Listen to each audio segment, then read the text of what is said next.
মানুষের জীবনে তিনটি গুণ অত্যন্ত প্রয়োজনীয়: শ্রদ্ধা, বিনম্রতা, যোগ্যতা। যদি জ্ঞান লাভ করতে চান তাহলে শ্রদ্ধার প্রয়োজন, যদি মান লাভ করতে চান তাহলে স্বভাবে বিনম্র হওয়া প্রয়োজন, আর যদি মনোবাঞ্ছিত স্থান লাভ করতে চান তাহলে যোগ্যতার প্রয়োজন। বিষয়টা সহজ। শ্রদ্ধা আপনাকে জ্ঞান দেবে, নম্রতা আপনাকে মান, আর যোগ্যতা উচিত স্থান দেবে। কিন্তু যদি আপনি এই তিনটি গুণ সম্মিলিত করেন তাহলে এমন কিছু লাভ করবেন যা এই সব কিছুর থেকে অনেক ঊর্ধ্বে: সম্মান। আর এ হলো সেই সম্মান যা প্রত্যেক মানুষের নিজের জীবনে লাভ করতে চেষ্টা করা উচিত। কারণ এই হলো সেই সম্মান যার কারণে আপনি চলে যাওয়ার পরেও এই সংসার আপনাকে ভালোবাসবে আর মনে রাখবে। আসুন আমার সাথে ভালোবেসে বলুন, রাধা রাধা। বনের মধ্যে যদি আপনি কোনো বিষাক্ত সাপ দেখেন তাহলে কি করবেন? আপনি তখনই তার থেকে দূরে পালাতে চেষ্টা করবেন। আর এটা কেন করবেন? নিজের রক্ষার্থে। এই কথা আমি নয় মেনে নিলাম, কিন্তু নিজের জীবনে এটা করেন না কেন? আপনি যেখানেই যান, যে স্থানেই যান না কেন, প্রত্যেক সময় প্রত্যেক মুহূর্তে এমন বিষাক্ত সাপ আপনি অবশ্যই খুঁজে পাবেন। আর সেই সাপ নয় যাদের আপনি বনে খুঁজে পাবেন, এরা হলো সেই সাপ যা আপনাকে পাপ করতে বাধ্য করবে। আপনার অন্তরের বাসনা, ক্রোধ, অহংকার, লোভ, ঈর্ষা এদের বৃদ্ধি ঘটাবে।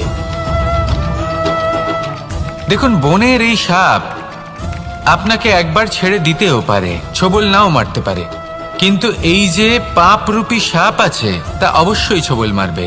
কর্ম যদি করেন তাহলে অবশ্যই ফল পাবেন। সেই জন্য যখনই কোথাও যাবেন, যদি এমন কাউকে দেখেন, যদি এমন কিছু দেখেন যে আপনাকে পাপ করতে বাধ্য করছে, তাহলে সেই মুহূর্তে সেখান থেকে পালিয়ে যান। যেমন বনের সাপ দেখে আপনি পালাতে থাকেন। সৎকর্মের রক্ষা অত্যন্ত আবশ্যক। আসুন আর আমার সাথে ভালোবেসে বলুন, রাধা রাধা। যদি কোনো সিংহ বানরের মতো গাছে চড়তে চেষ্টা করে তাহলে কি হবে? একটা মাছ যদি মাটিতে হাঁটতে চেষ্টা করে তাহলে কি হবে? তারা বিফলই হবে। কিন্তু এরকম কেন হয়? তার কারণ হলো প্রকৃতির রচনা কিছুটা এরকম।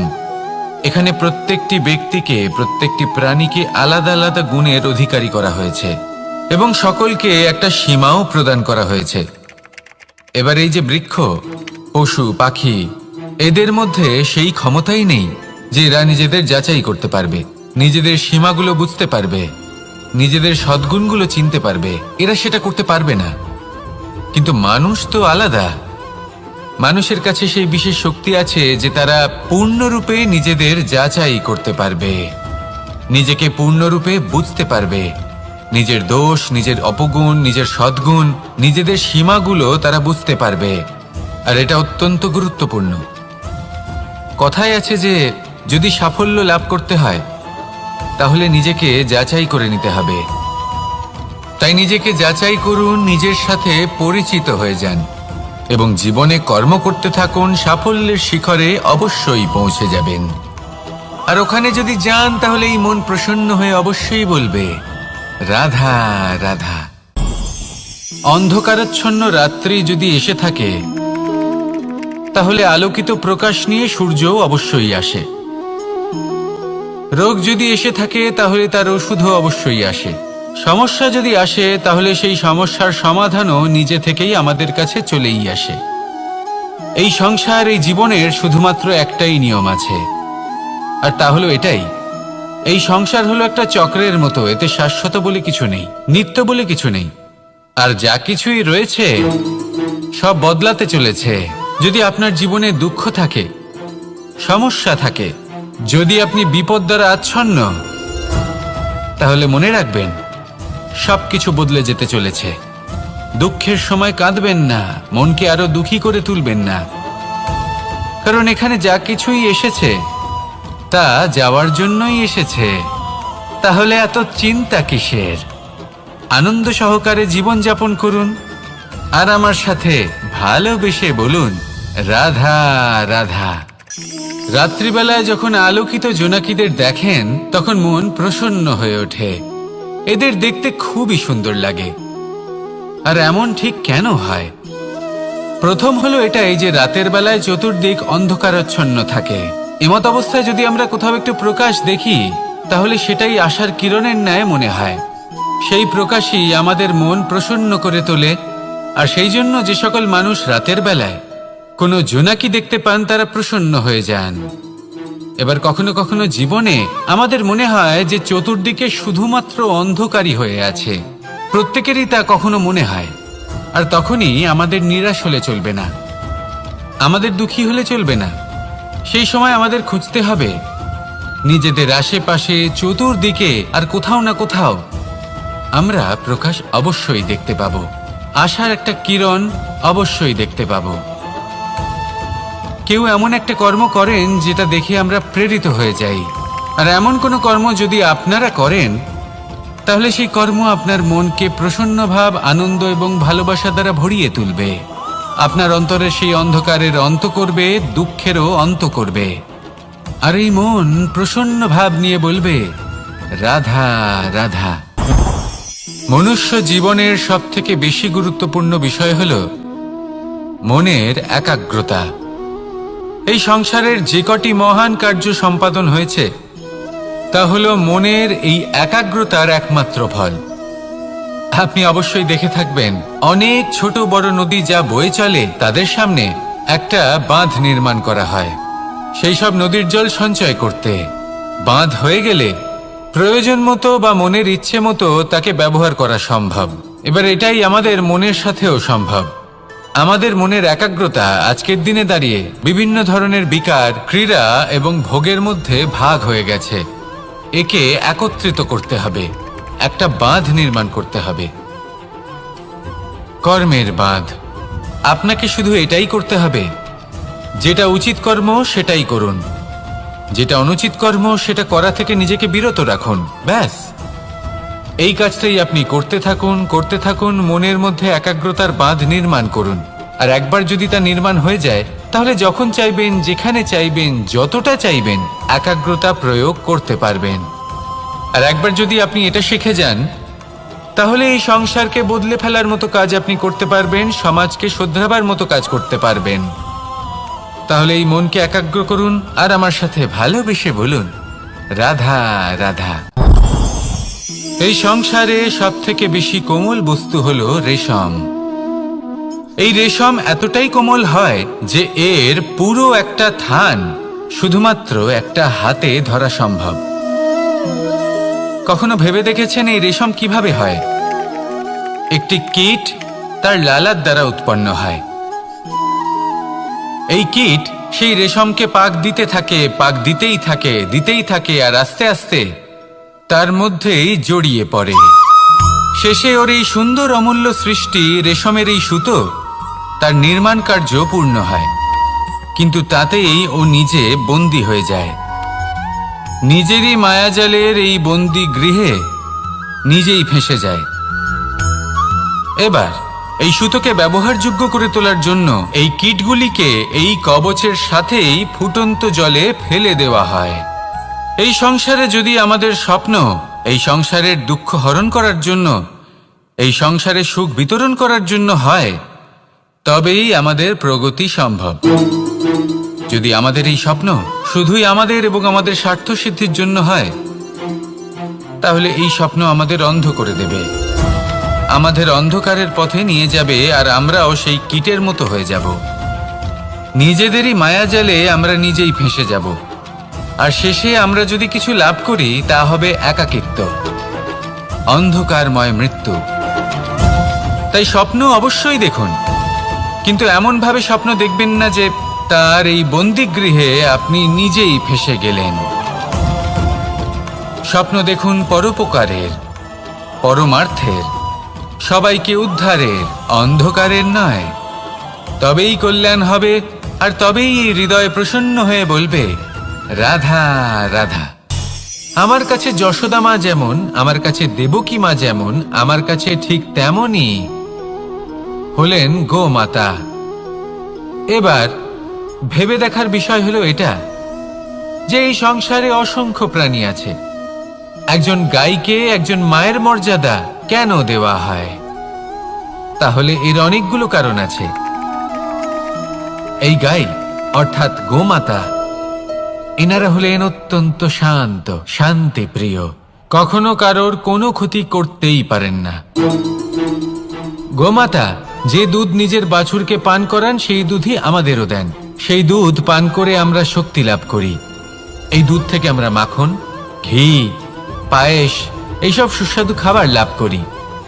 গোমাতার গোবর আমাদের জ্বালানি হিসেবে সাহায্য করে, যার ফলে খুব কম সংখ্যক কাঠ ব্যবহার করা যায় এবং বেশিরভাগ জঙ্গল সুরক্ষিত থাকে। গোমাতার গোমূত্র সেটাও আমাদের কাছে লাভজনক। এর দ্বারা আমরা অনেক রোগ থেকে মুক্তি লাভ করতে পারি। গোমাতা যখন একটি বাছুরকে জন্ম দেন তখন সেই বড় হয়ে আমাদের ক্ষেত কর্ষণ করে। সেই জন্য গাইকেও জীবনে মায়ের মর্যাদা দেবেন।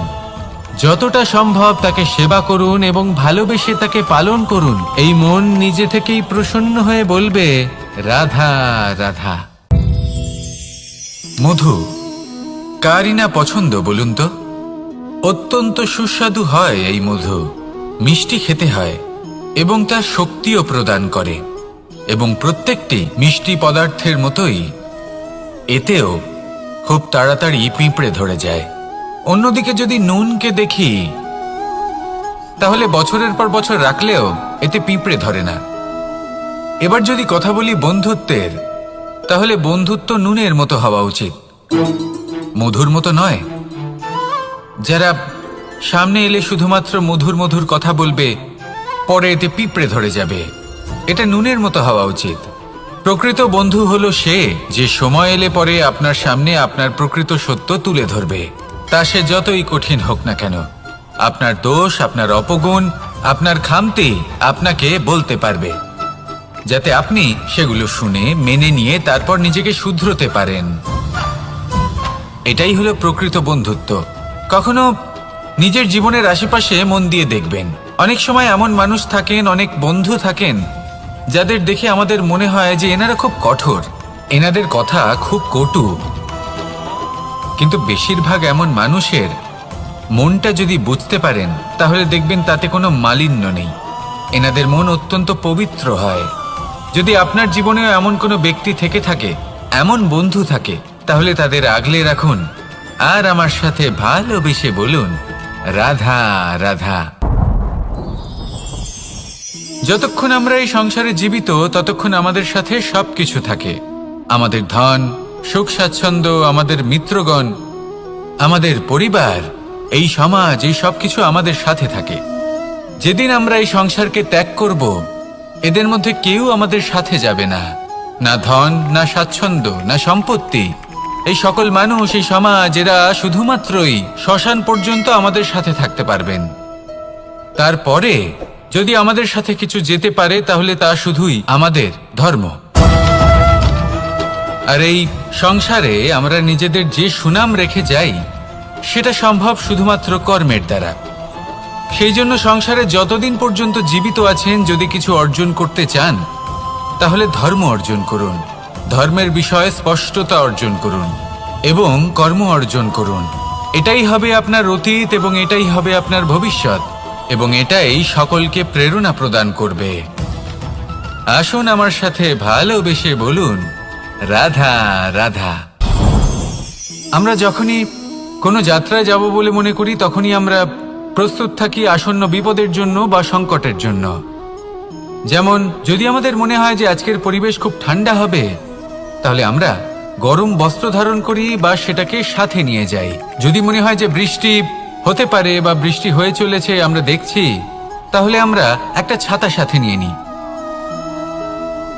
আমরা প্রস্তুত থাকতে চাই এবং এটাই উচিত, এবং সেই কারণেই আমরা যাত্রায় সাফল্য লাভ করি। কিন্তু যদি আমরা কথা বলি জীবনযাত্রা নিয়ে, যা কিনা সব থেকে বেশি গুরুত্বপূর্ণ, তাহলে তার জন্য আমরা পূর্ণরূপে প্রস্তুত থাকি না। আশেপাশের মানুষ, এই সমাজ, আমাদের সাথী, আমাদের মিত্ররা যে কোনো মুহূর্তে বদলে যেতে পারেন। সেই জন্য আমরা নিজেদেরকে কখনো সাবধান করি না, কখনোই নিজেদের প্রস্তুত করি না। আমাদের এটা কখনোই মনে হয় না যে এরকম হতে পারে, আর সেই কারণেই শেষে গিয়ে আমরা অত্যন্ত দুঃখ পাই। একটা অমূল্য শিক্ষা আছে যেটা আমাদের লাভ করা উচিত। সতর্ক থাকা উচিত।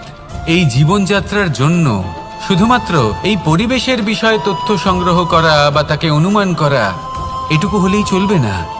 আমাদের আশেপাশের মানুষজনকে দেখতে হবে, তাদের স্বভাব পরিস্থিতির ওপর নজর রাখতে হবে। যখন তারা রং পাল্টাচ্ছেন নজর রাখতে হবে, তা অত্যন্ত আবশ্যক। পরিবর্তন আপনার জীবনে অবশ্যম্ভাবী।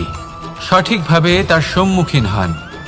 আসুন আমার সাথে ভালোবেসে বলুন, রাধা রাধা। জীবনে গতি অত্যন্ত গুরুত্বপূর্ণ, মতিও হলো গুরুত্বপূর্ণ, এবং তার থেকেও বেশি গুরুত্বপূর্ণ হলো সঙ্গতি। একটা জলের ফোঁটা, তার মধ্যে গতি থাকে। প্রকৃতির মধ্যে তা লাভ করার ইচ্ছে নিহিত থাকে, কিন্তু এই যে সঙ্গতি তা নির্ধারিত করে যে এই জলের ফোঁটা ঝিনুকের মুখে পড়ে মুক্তোতে পরিণত হবে নাকি বিষাক্ত সাপের মুখে পড়ে বিষে পরিণত হবে। এবার দেখুন, এই জঞ্জাল স্বর্ণকারের দোকানের সামনেও থাকে এবং জঞ্জাল একজন ব্যবসাদারের দোকানেও থাকে, কিন্তু জঞ্জাল যা স্বর্ণকারের দোকানে থাকে তা ব্যবসাদারের দোকানের জঞ্জালের থেকে অনেক বেশি মূল্যবান, কারণ তার মধ্যে সোনার কণার সঙ্গতি থাকে। সেই জন্য জীবনে সঙ্গতির ওপর বিশেষ গুরুত্ব দেবেন। যেমন সঙ্গতি তেমনই আপনি হবেন। আসুন আমার সাথে ভালোবেসে বলুন, রাধা রাধা। দিশা আমাদের পথ প্রদর্শন করে, আর আমরা এই দিশার মধ্যেও পবিত্র অপবিত্র, শুভ অশুভ জিনিস খুঁজে পাই। কিন্তু প্রশ্ন হলো এটাই যে সত্যি কি এই দিশা পবিত্র বা অপবিত্র হয়, শুভ বা অশুভ হয়? সত্যি কথা বলতে দিশা শুধুই একটা দিক মাত্র, কিন্তু সেই দিকে যে ব্যক্তি থাকেন তার কর্ম হয় শুভ হয় নয় অশুভ হয়। যেমন ধরুন সূর্য, সূর্য যাকে ছাড়া আমাদের জীবন চলতে পারে না, উনি উদিত হন পূর্ব দিক থেকে, এবং এই কারণে সূর্য মহান নন বা পবিত্র নন যে উনি পূর্ব দিক থেকে উদিত হন। উনি এই কারণে মহান কারণ উনি আমাদের সকলকে প্রকাশ প্রদান করেন, এবং পূর্ব দিক এই কারণে মহান কারণ সেদিক থেকে সূর্যোদয় হয়। এবার সূর্যাস্ত হয়ে থাকে পশ্চিম দিক থেকে, আর তাই বেশিরভাগ মানুষ পশ্চিমকে অশুভ মনে করেন, অপবিত্র মনে করেন। সেখানেই যদি আমি উত্তর এবং দক্ষিণের কথা বলি তাহলেও সেই একই ব্যাপার। উত্তর দিকে যদি আমরা কখনো যাত্রা করতে চাই তাহলে আমরা নিঃসংকোচে কোনো ভাবনা চিন্তা ছাড়াই যাত্রা করতে পারি। সেখানেই দক্ষিণ দিকে যদি আমরা যাত্রা করতে চাই তাহলে আমরা শুভ মুহূর্ত খুঁজি। কারণটা কি? কারণ উত্তর দিকে হিমালয় পর্বত আছে, যেখানে আমরা জড়িবুটি খুঁজে পাই, যেখান থেকে পবিত্র নদী প্রবাহিত হয়। সেখানেই দক্ষিণ দিকে আছে বিশাল নোনা জলের সাগর। এমন একটা স্থানও আছে যেখানে লঙ্কাপতি রাবণ থাকতেন। আর হয়তো এই সকল কর্মের কারণেই আমাদের দৃষ্টিভঙ্গি এমন হয়ে গেছে।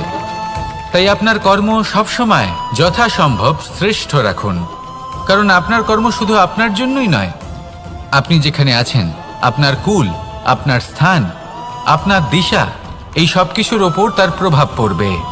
তাই সবসময় শুভ কর্ম করুন এবং আমার সাথে ভালোবেসে বলুন, রাধা রাধা। মাঝে মাঝে কিছু মুহূর্তের জন্য চোখ বন্ধ করে ধ্যানের বেদিতে বসে ধ্যান করতে চেষ্টা করুন, আর বোঝার চেষ্টা করুন যে আমরা সর্বপ্রথম কি দেখতে পাচ্ছি, কি অনুভব করছি। আপনি দেখতে পাবেন সবার আগে আপনার চোখের সামনে আপনার দুষ্কর্মগুলিকে, আপনার লুকিয়ে থাকা ক্রোধ, অন্তরের যন্ত্রণা, ভয়, নিরাশা, এই সব কিছুই সবার আগে দেখতে পাবেন আপনি। আর এই সব কিছুই আমাদের দুঃখের কারণ হয়ে ওঠে। এই সব কিছুর সারমর্ম কি? সারমর্ম শুধু একটাই, সেটা হলো এই যে আমাদের এই মন তা কিন্তু দুষ্কর্ম পছন্দই করে না। আমাদের এই মন একটা সুখময় জীবন যাপন করতে চায়, সৎকর্ম করতে চায়। তাই এটাই করুন, শুভ চিন্তা করুন, শুভ কর্ম করুন, ইতিবাচক মনোভাব নিয়ে জীবনে অগ্রসর হন। তারপর চোখ বন্ধ করে অন্তরে